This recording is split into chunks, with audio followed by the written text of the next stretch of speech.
আসসালামু আলাইকুম রহমতুল্লাহি ওয়া বারাকাতুহু। সম্মানিত উপস্থিতি,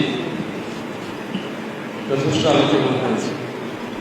আমি দীর্ঘ করে আলোচনা এবং এই অনুষ্ঠানের সৌন্দর্য বর্ধনকে নষ্ট করতে চাই।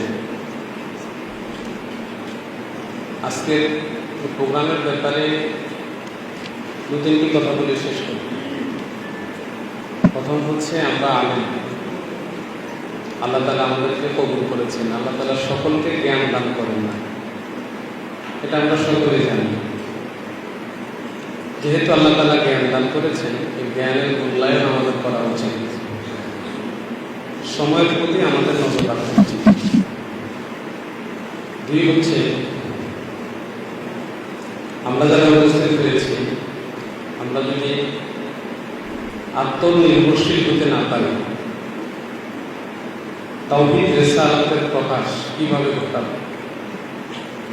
সেজন্য আগে নিজেদের চেতনা ফিরে আসা উচিত, আমাদের ট্রেনিং আগে হওয়া উচিত। আমি আশা করব ভবিষ্যতে আরো সুন্দর, আরো বড় আকারে যেন অনুষ্ঠান আয়োজন করা যায়।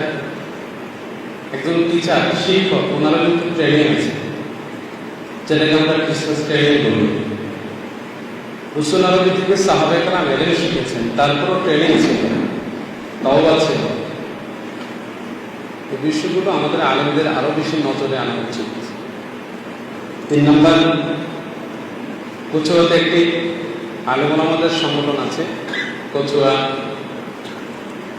অসামাজিক কার্যকলাপ, ইসলামিক কার্যকলাপ প্রতিরোধ কমিটি একটা নামে একটা সংগঠন আছে।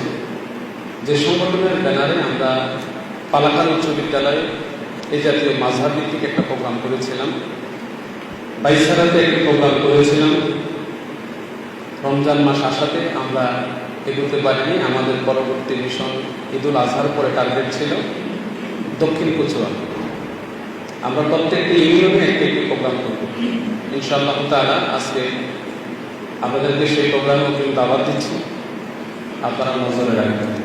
4 নম্বর, সাজুলিয়া দরবার শরীফ শুরু থেকেই এই প্রোগ্রামের সাথে আত্মার মাধ্যমে জড়িত ছিল, এখনো আছে, ভবিষ্যতেও থাকবে ইনশাআল্লাহ।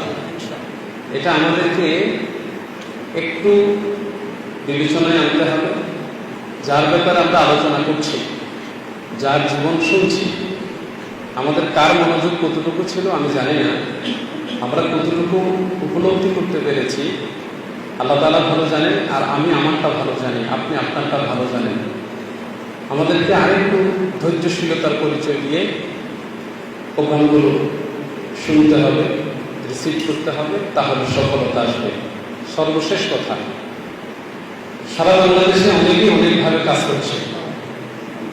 আমাদের ভিতরে, আলেমদের ভিতরে যতটুকু কল্পনা করি, অনেকেই এই কথাটা বলে গেছেন, আমি আবারও এটা একটু বলছি। সেটা হচ্ছে, আমরা যদি রাসূলের আদর্শ নিজের ভিতরে দিতে না পারি, অহংকার মুক্ত হতে না পারি, হিংসা থেকে বের হতে না পারি,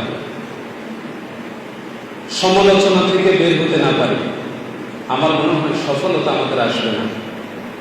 ঠিক মুসলিমদের বড় যারা রাজত্ব করেছেন, সাহাবায়ে কেরামদের ভিতরেও যেভাবে হিংসা, হানাহানি, মুনাফিকরা ছড়িয়ে গিয়েছিল, এখনো কিন্তু সে জাতীয় মুনাফিক আছে না?